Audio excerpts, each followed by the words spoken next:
राजपूत कौमी अलायंस पाकिस्तान के मरकजी चेयरमैन राव नदीम अहमद की वफ्द के हमरा मुस्लिम लीग काफ सिंध के सदर और साबिक सिटी नायब नाजिम तारिक हसन से खुसूसी मुलाकात। इस मौके पर राव नदीम अहमद ने तारिक हसन को राजपूताना रिवायत के मुताबिक शमशीर का तोहफा पेश किया। वफ्द ने साबिक सिटी नायब नाजिम से कराची के बुनियादी मसाइल के हल के हवाले से खुसूसी गुफ्तगू की।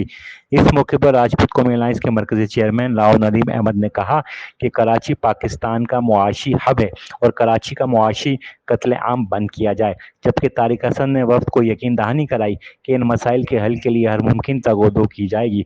उन्होंने मजीद कहा कि मुस्लिम लीग काफ़ी कराची में हकीकी तब्दीली ला सकती है। लाइक करें, कमेंट करें, शेयर करें और बेल आइकन को प्रेस करना मत भूलें। देखते रहिए ऑन न्यूज़।